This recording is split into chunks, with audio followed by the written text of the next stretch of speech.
Good day mga sir, Chris Airsoft Toys here. So ngayong araw ipapakita ko yung top 5 best airsoft sa akin ha. So bakit nga ba ito yung napili ko? Siyempre dual mode na yan ha. With semi-auto and full auto yan mga sir. And bukod doon, ito yung mga made in Taiwan. WE and ano pa ba to? Ito HG, made in Taiwan din to mga sir. Meron kasi tayo sa gilid na made in Taiwan pero hindi siya full auto. So una ko muna papakita yung top 5 ko. Unahin natin to yung WE Galaxy BL. So medyo unique lang yung ano niya, itsura niya. Yan mga sir. So may optic sight na rin, optic sight ready. So yung release ng bala niya or yung ano niya dito. Yan, dito sa loob. Nandito yung switch niya para mag full auto. So check natin to, try natin to.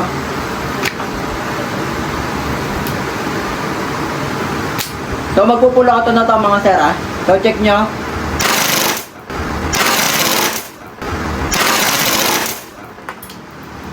So nakita nyo diba? Gaano nga ba katindi yung power nito?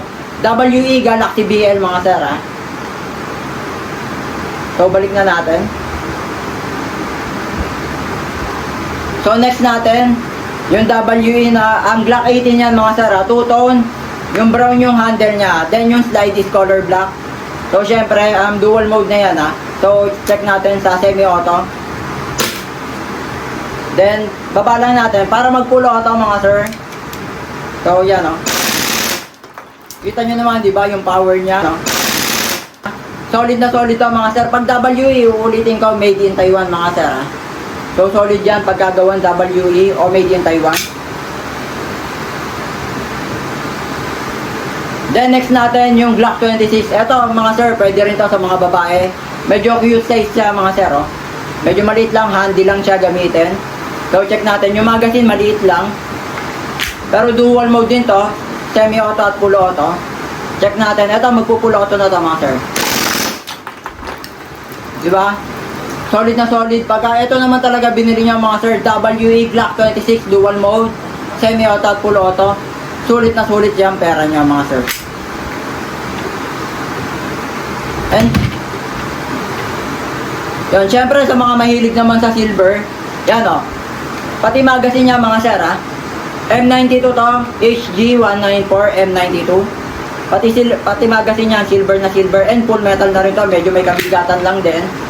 And may safety lock yan ha. Ito, pagka binaba nyo, yan, pag binaba nyo yan, hindi yan basta-basta puputok. Yan, kasi nakababa nga siya. O naka-safety siya mga sir. Unless na lang, pagka tinanggal mo, eto magpupulo auto na siya mga sir. Magpupulo auto yan, eto yung switch niya. Check nyo. So nakakasana yan ha. Ready to fire tayo mga sir. So solid to mga sir ha. Chrome to, silver chrome. HG194. So M92 na silver yan. So press nyo lang yan.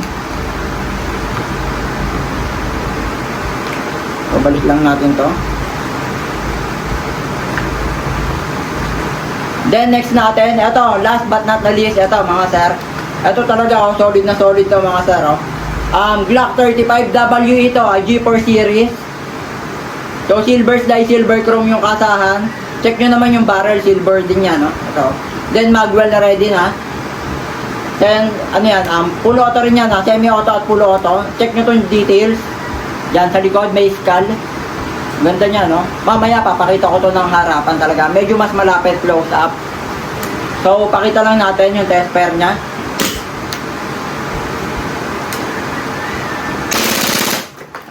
So, yan mga sir, yun yung full auto niya ha. Solid na solid talaga pagka full auto. And, ulitin ko mga sir, yung mga pinakita ko ngayon is made in Taiwan ha. Ito WE ang brand. Solid na solid to mga sir.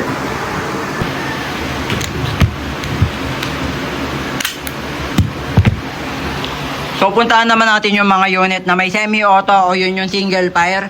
Single lang yung release ng bala. Unahin natin mga sir, nagbabalik ang ating high capa pit viper. So bakit nga ba sumikat to? And in demand din to. Maraming bumibili na ito dahil nga gamit ni John Wick. May kabigatan din to mga sir. Nasa 1.3, 1.5 kilos din. Yung timbang. Full metal yan. Solid full metal. Lahat naman ng airsoft natin full metal talaga. So check natin to. May safety lock nga pala yan ha. Ito. Yan. So tinaas ko. Kahit anong kalabit nyo dyan, hindi puputok. Pero pag ayan, binaba ko na. So check natin.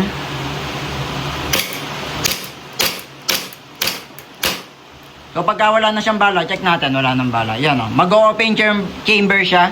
Yan. O magkakak. So paano nga ba bumalik? Press nyo lang yan. Ulitin ko mga sir, sa mga interested, pwede kayo mag-message sa Facebook page ko. Ilalagay ko yung link sa comment section. And location ko nga pala, Tansa, Cavite. Pwede kayong mag-walk-in mga sir. Then next natin, High Kappa Sun Viper. Solid na solid yan. Rose gold yan ha. Yun o. Ito mga sir, solid na solid. Pati yung ano niya, magwell niya. Yan. Yung symbol ng taran. Yun. Symbol ng, pati naman dito sa ilalim. So check natin. May safety lock din yan mga sir. Kahit anong kalabit nyo. Halos lahat naman ng airsoft natin loaded na yan ng gas tsaka ng BBs. For test fire lang naman itong ginagawa natin. So check natin to mga sir. Oh. So wala na siyang bala. Oh yan oh. Wala naman talaga. Makikita nyo naman wala ng bala. Press nyo lang yan. Sa mga, yan oh. Ganun lang kadali gamitin niya mga sir. Isang kasa lang yan. Dahil nga automatic na siya. Then, ano yun natin yung Glock 17 ng double bell. Yan. Ito solid na solid to mga sir. Oh. Pwede to sa mga first timer or sa mga newbie, mga nagpaplano pa lang bumili ng airsoft. Ito pwede to sa mga baguhan. Yan. Solid na solid yan mga sir. Oh. Very handy, madali lang gamitin. So check natin, test pair tayo. So wala na rin bala. O check natin. Mga ilang piraso lang naman yung nilagay natin for test pair lang. Press nyo lang yan para bumalik. So solid talaga ng Glock 17. Ito talaga naman recommended talaga to mga sir. Kung sa mga nagtatanong ano nga ba ma-advise ko, Glock 17 mga sir. Yan, solid na solid yan. And then ito talaga oh, yun sa mga naghanap, ito bagong unit natin, limited edition lang to. Na-release ni Double Bell. Pietro Beretta, M92 Pietro Beretta. So yan oh, meron na din siyang extender sa dulo. Yan o, tanguso na. Since naka ano yan, ito hindi siya puputok kasi nga may kaganda lang yan o. Meron siyang lock, safety lock. So kasalang na, ano lang natin yan, kakasalang natin, wait. So yan, nakakasa na yan mga sir ha. So wait, check natin ulit, baba natin. So yan, hindi na siya puputok, di ba? Pero pagka inano nyo yan, yun o. Solid naman talaga o. So sa mga nag-aabang ng ito, Pietro Beretta nga pala, bagong-bago lang to. Bagong unit, tan color din siya. Message lang tayo sa Facebook page ko. So balik na natin sa dati. Pares nyo lang yan. Ganda, solid tong unit na to. So ito yung mga pinakita ko kanina, yung una pa lang. Mga full auto yan. Solid na solid yan, made in Taiwan. Ito, another collaboration ni Deadpool, AW Custom. Ng Deadpool yan mga sir. Glock 17 pero collaboration nga siya ng Deadpool AW Custom, made in Taiwan. Solid na solid yan. Ito medyo high end lang talaga. Yan yung mga WE natin medyo may kamahalan. Syempre hindi naman yan magtataas ng price kung hindi yan solid. O pagka ginamit nyo talagang sulit na sulit talaga. So check natin to, itong AW Custom. Yan o. May nakalagay pa na ano yan? Yan o bang? Team DP Deadpool. Yan o. Bang. So wait, check natin yung mga details. Do you hear the, yan o. Solid na solid yun o. So test pair lang tayo mga sir.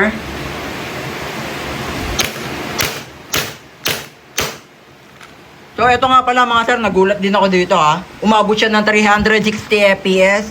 Solid to mga sir to. Yung Deadpool ng AW Custom. Sa mga interested, message lang ulit tayo sa Facebook page ko ha. Ilalagay ko yung link sa comment section. And then ito naman, ito talaga mga sir very realistic. CC Shadow, may kabigatan.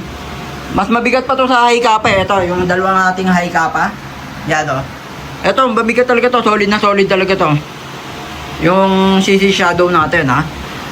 Ito, mataas din ang FPS na ito mga sir. Ng, ano nga pala siya, CC Shadow ng KJ Works. So yung brand niya is KJ Works, made in Taiwan din. Nga pala mga sir, yung mga airsoft gas type automatic natin, nakakabutas na yan ng lata, lalo na pag ginamit sa daga. So ano po yun, syempre ubos na yung mga daga nyo pagka ito, nag-avail kayo na ito. Pag bumili kayo, pwede nyo gamitin sa daga to. So yun oh. Paano nga ba bumalik ito? Press lang natin. Ganda talaga ng CC Shadow oh. Diba yung details?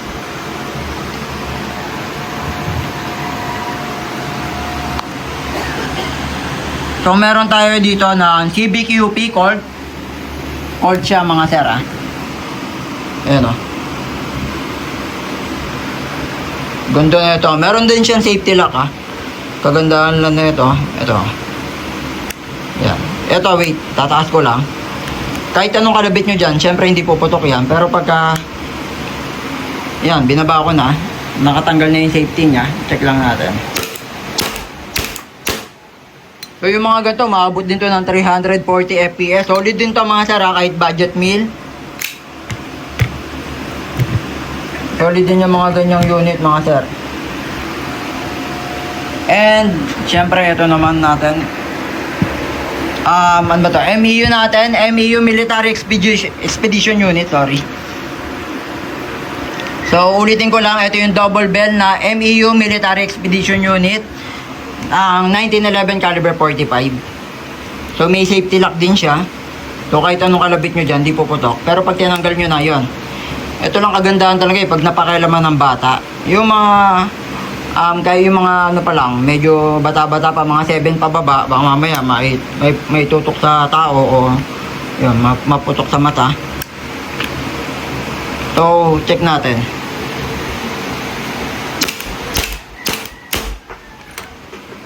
So para bumalik sa dati, press nyo lang yan. Ito.